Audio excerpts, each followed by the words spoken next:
ini terkait nomor 392 ya. 392. Ya, bagaimana mekanisme bila ditemukan owner perusahaan yang memberlakukan jam kerja lebih dari standar yang telah ditetapkan Dipnaker ya terhadap outsourcingnya. Jadi ini sebuah perusahaan dia memberlakukan jam kerja lebih dari standar Dipnaker, tapi bukan pada karyawannya ini, kepada outsourcing.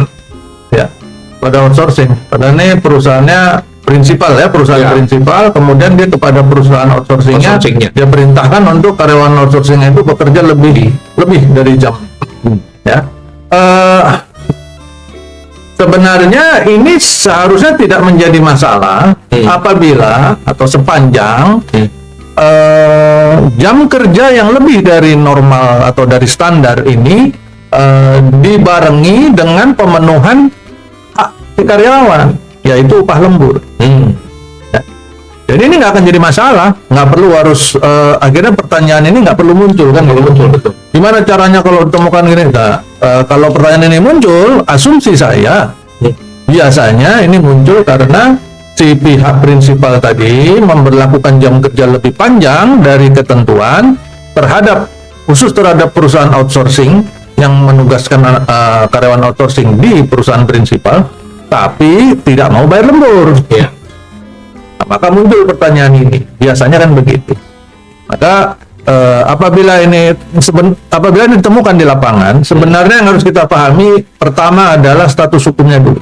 Ya. Jadi status dan tanggung jawab hukumnya sebenarnya siapa yang salah nih Pak? Kan gitu tuh. Betul. Yang harus dihukum, yang harus berhadapan dengan gugatan atau tuntutan hukum dalam konteks perselisihan itu siapa? Ya. Apakah perusahaan prinsipal atau perusahaan outsourcing? Ya. Maka di dalam UUCK di sana ada tegas disebutkan mengenai alidaya ya, kalau istilahnya sekarang. Alidaya. Mereka disebutkan bahwa yang bertanggung jawab penuh terhadap urusan ketenaga kerjaan adalah perusahaan outsourcing, perusahaan alidayanya. Ya. Jadi tanggung jawab hukumnya diemban, ditanggung sepenuhnya oleh perusahaan alidaya atau perusahaan outsourcing itu, bukan oleh owner ini, ownernya prinsipal. Jadi berhati-hatilah sebagai perusahaan outsourcing atau perusahaan alidaya apabila menerima perintah-perintah yang memiliki implikasi hukum, terutama apabila perintah itu cenderung mengarah kepada sebuah pelanggaran hukum. Ya. Artinya, kalau itu dijalankan, maka si perusahaan prinsipal sedang mengarahkan perusahaan outsourcing atau perusahaan alidaya kepada sebuah permasalahan hukum, di mana nanti yang bertanggung jawab secara hukum bukan si prinsipal, bukan si owner perusahaan prinsipal, tetapi perusahaan outsourcing atau perusahaan alidaya. Ya, kan itu artinya kalau dalam bahasa lapangan, kok ya mau gitu loh, disuruh melanggar kok mau gitu loh. Ya, maka tanggung jawab dia. Contoh nih, Pak Abi, itu di sebelah ada toko emas, keren tuh emasnya, bagus-bagus tuh. Pak Abi ambil deh gitu kan, rampok gitu, bawa teman-teman kita rampok sana. Saya nggak mau, saya cuma nyuruh doang. Terus Pak Abi jalanin. Ntar kalau ditangkap Pak Abi bisa bilang nggak bahwa itu perintah dari Denny gitu. Denny-nya nggak dapat apa-apa, nggak minta apa-apa kok. Iya. Itu cuma nyuruh aja, ya kan? Sehingga bertanggung jawab nanti ya si perusahaan outsourcing ini. Maka perusahaan outsourcing jangan mau, karena tanggung jawab nanti dia. Betul. Ya. Pertanyaan berikutnya nanti gini nih, bagaimana Pak apabila itu dicantumkan dalam perjanjian kerja komersil outsourcing antara perusahaan outsourcing atau alidaya dengan perusahaan prinsipal? Ya. Maka ini saya lebih menyorot lagi kepada tim legal dari kedua perusahaan itu, khususnya dari perusahaan alidaya. Bagaimana tim legalnya mengevaluasi atau mereview format perjanjian yang akan ditandatangani? Karena perjanjian itu membawa resiko hukum yang besar bagi perusahaan alidaya. Kalau bagian legalnya diam saja, tidak memberikan peringatan di awal, tidak mengingatkan, tidak memberikan saran dan sebagainya, berarti nggak ada gunanya departemen legal di perusahaan alidaya itu, bubarkan saja gitu. Karena harusnya mereka yang mengetahui. Salah satu fungsi departemen legal di perusahaan itu adalah mengevaluasi, mengidentifikasi resiko-resiko hukum yang mungkin muncul dari berbagai praktek atau transaksi yang dilakukan oleh perusahaan. Iya. Ya, dan dia kewajibannya memang mengingatkan, Betul. ya kan? Meskipun itu resikonya tinggi mengingatkan itu. Mengingatkan itu resikonya memang tinggi ya Pak. Betul. Terutama mengingatkan penguasa. Nah kan di perusahaan kan manajemen itu penguasa kan. Penguasa ya. Ya, saya nggak bilang penguasa yang Penguasa, lain ya. Ya, jadi penguasa dalam konteks perusahaan, organisasi. manajemen, hire manager, direktur itu kan penguasa. Penguasa. Kan? Mengingatkan penguasa itu memang susah. Memang susah, berhati-hati. Maka di manajemen di perusahaan itu biasanya sudah ada mekanisme-mekanisme tertentu untuk prosedur mengingatkan, ya. Ada yang menggunakan hotline, Ya. apa namanya, Dulu PO Box ya. dulu PO Box ya, zaman PO Box tuh ya. Anak milenial nggak ngerti PO Box. Nah ini mungkin yang hadir sini kalau yang dari milenial nih yang masih Anak kuliah, kolonial mungkin masih tahu ya. ya yang kolonial masih tahu ini PO Box itu apa gitu ya. Dulu PO Box 5.000 kalau ngelaporin ada orang Penyelewengan. penyelewengan, ada korupsi dan sebagainya ya. Nah itu tadi ya, jadi sorotan saya dalam kasus ini adalah kepada perusahaan Alidaya kok mau Tuh. meletakkan resiko hukum yang tinggi terhadap diri dan perusahaannya, ya. Terus nggak di cover lagi, nggak di backup sama si prinsipal, betul? Nggak di backup. Kecuali ini misalkan ada perjanjian di belakangnya.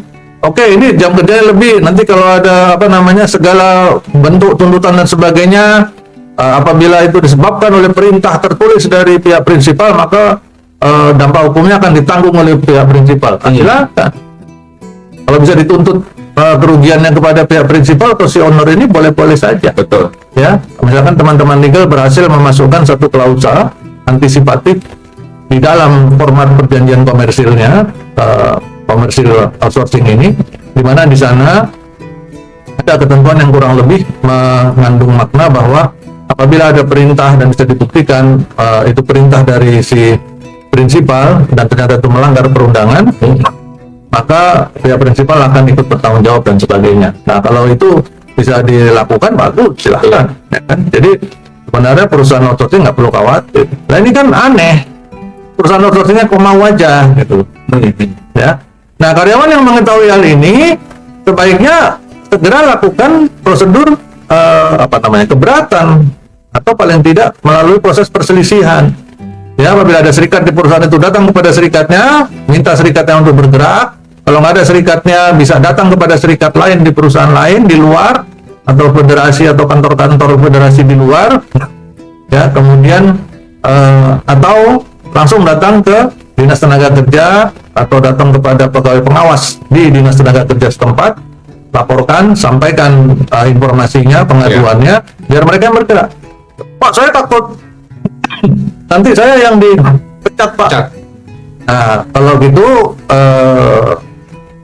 kalau takut terhadap retaliasi, itu namanya retaliasi. Retaliasi. Balas dendam ya. Kalau takut terhadap kemungkinan retaliasi, maka pada saat membuat pengaduan ke Dinas Tenaga Kerja, lebih bagus datang kepada pegawai pengawas, Ya. ke bagian pengawasan, dan sampaikan bahwa saya tidak ingin nama saya dimunculkan sebagai pelapor. Itu pegawai pengawas bisa dan memang punya hak untuk menyembunyikan identitas pelapor. Itu boleh. Atau datanglah kepada serikat pekerja. Jadi serikat pekerja yang bergerak tidak mendasarkan kepada laporan individu, laporan kawan bahwa ini ada karyawan lapor, enggak. Tapi serikat pekerja yang langsung melakukan investigasi. Ya. Begitu kurang lebih. Baik, Terima kasih. cukup jelas ya. Jadi perlu kiranya perusahaan-perusahaan outsourcing juga bertanggung jawab terhadap karyawannya ya, bukan hanya Sangat. menyerahkan ya, Sangat, Pak. bekerja sama, dapat job, dapat project untuk pekerjaan tertentu, Ya. tapi ketika penggunaan tenaganya tidak sesuai dengan apa yang dengan aturan yang menjadi ketetapan, nah ini juga perlu dievaluasi sepertinya ya. Nah, ini bedanya UCK dengan Undang-Undang 13, Pak. Nah, oke. Di Undang-Undang 13, pertanggungjawaban hukum itu masih terbagi-bagi. Apabila ada kesalahan atau pelanggaran hukum dalam aturan tentang outsourcing, ada yang menjadi tanggung jawab dari perusahaan outsourcing, ada juga menjadi tanggung jawab dari perusahaan prinsipal, ya kan? Tetapi di UCK itu sudah tegas disebutkan bahwa seluruhnya menjadi tanggung jawab dari perusahaan outsourcing atau Alidaya. Ya, makanya perusahaan outsourcing harus lebih kuat sekarang posisinya. Betul. Harus lebih hati-hati gitu loh.